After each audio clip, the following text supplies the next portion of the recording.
뉴저지주 재무국에 따르면 은행 계좌 이체를 통해 앵커 프로그램 환급금을 받은 주민들 가운데 일부에게 실수로 수표로 환급금이 추가 지급되는 문제가 발생했습니다. 재무국 관계자는 이와 관련해 이처럼 재산세 환급금을 중복 수령한 주민들은 추가로 받은 수표를 주정부에 반환해야 한다고 밝혔습니다. 문제는 얼마나 많은 앵커 프로그램 수혜자가 환급금을 중복 지급받은지 불명확하다는 것입니다. 주 재무국은 중복 지급받은 환급금을 돌려보내지 않는 수혜자에게 어떤 조치가 취해질지 등의 질문에는 답변하지 않고 있습니다. 한편 주 재무국은 앵커 프로그램 환급금을 지난달부터 순차적으로 지급하고 있습니다. 이달 초 현재 160만 명에게 총 19억 달러 이상을 지급했습니다. 2명의 강도가 클로스터의 룰루레몬 매장에 침입해 4,000달러 상당의 상품을 훔친 후 도주했다고 경찰이 밝혔습니다.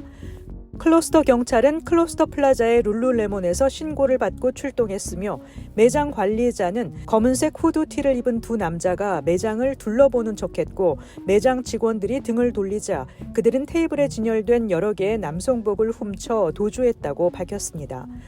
두 남자는 4,122달러 상당의 상품을 훔쳤습니다. 경찰은 이들이 미네소타 등록 번호판을 단 검은색 아우디 Q5를 타고 조지 워싱턴 브리지를 건너 뉴욕시로 도주했다고 밝혔습니다.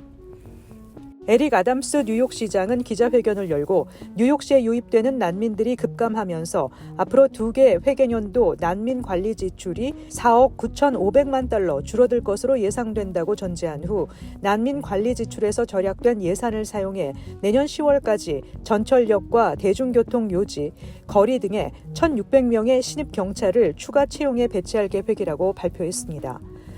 아담스 시장의 경찰 충원 계획 발표는 올 들어 세 번째입니다.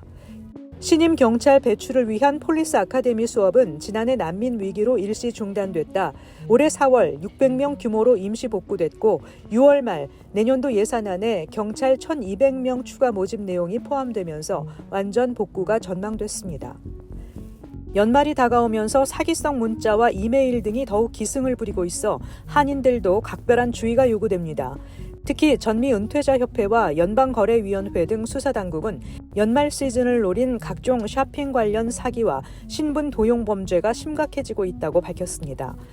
이 같은 상황에서 소비자들의 안전한 온라인 쇼핑에 대한 인식이 감소하고 있는데 응답자의 44%가 소셜미디어 피드를 통한 광고에서 물건을 구매했으며 이들 중 35%는 이 같은 온라인 구매에서 사기를 당했다고 보고했습니다. 이번 조사에서 응답자의 56%가 사기성 배송 문자를 받은 적이 있다고 밝혔으며 이는 작년 53%에서 늘어난 것이고 지난 2022년에 29%와 비교하면 2배 가까이 급증한 수치입니다. 또 문 앞에 놓인 소포를 도난당하는 경우도 많은데 도시지역 거주 상인 약 4명 중 1명, 교외지역 거주 상인의 3명 중 1명이 이런 피해를 경험했다고 보고했습니다.